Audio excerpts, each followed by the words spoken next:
Assalamu alaikum wa rahmatullah. Bonjour tout le monde. Aujourd'hui, nous allons travailler Surat An-Nasr, qui est la Surah 110.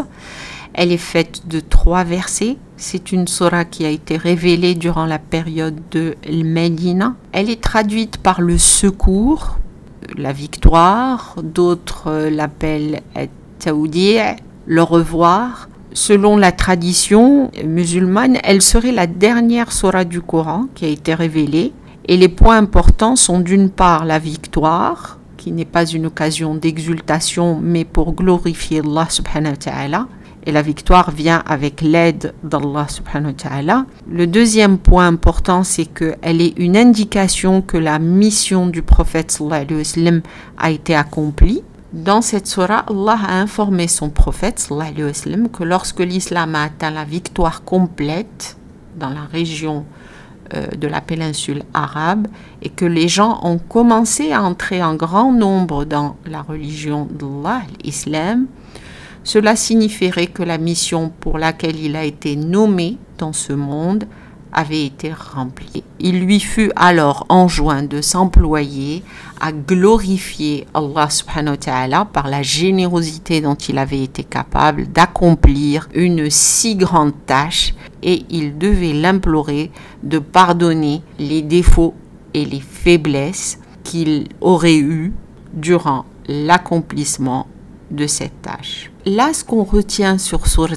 An-Nasr, c'est que le prophète sallallahu alayhi wa sallam a été quelqu'un qui n'était pas ordinaire. C'était quelqu'un qui a eu cette possibilité et qui a été capable de provoquer une espèce de révolution qui lui a permis d'introduire l'islam dans une région qui, au départ, l'avait opposé. Donc, Nabi sallallahu alayhi wa sallam, en un bref espace de 23 ans, a révolutionné une nation entière en ce qui concerne ses croyances, ses pensées, ses coutumes, sa moralité, sa civilisation, ses modes de vie, son économie, sa politique et sa capacité de combat. Et donc, l'élévation de l'ignorance et de la barbarie lui a permis de conquérir le monde et de devenir le chef des nations. Et pourtant, quand il avait accompli cette tâche unique, il ne lui a pas été enjoint de la célébrer, mais de glorifier et de louer Allah et de prier pour son pardon. Donc, il s'occupa humblement de la mise en œuvre de cette commande, et c'est pour ça qu'on a cette surah qui est magnifique, qui est le secours divin. Quand on retient quelque chose de cette surah, c'est que même si vous réussissez quelques tâches et que vous arrivez à les accomplir et qu'elles ont été quand même difficiles ou qu'il a fallu faire tout un effort assez particulier, il faut être à même de rester humble quand vous réussissez cette tâche et de glorifier Allah subhanahu wa ta'ala pour avoir eu cette vision ou cette aide ou cette capacité de réussir votre projet. Donc ça, c'est un peu la petite histoire sur Surat An-Nasr.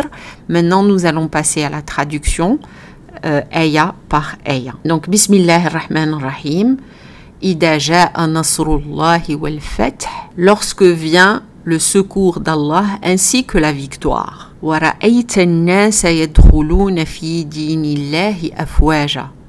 Et lorsque tu vois entrer les hommes par groupe dans la religion de l'islam. Fasabbih bihamdi rabbika wastaghfirhu innahu kana tawwaba. Alors, avec louange, célèbre la gloire de ton Seigneur et implore son pardon, car c'est lui le grand accueillant au repentir. Wa sadaqallahu al-adim. Je vous souhaite une bonne continuation. Si vous avez des questions, n'hésitez pas de me laisser vos commentaires. Et à la prochaine fois. Wassalamu alaikum wa rahmatullahi wa barakatuh.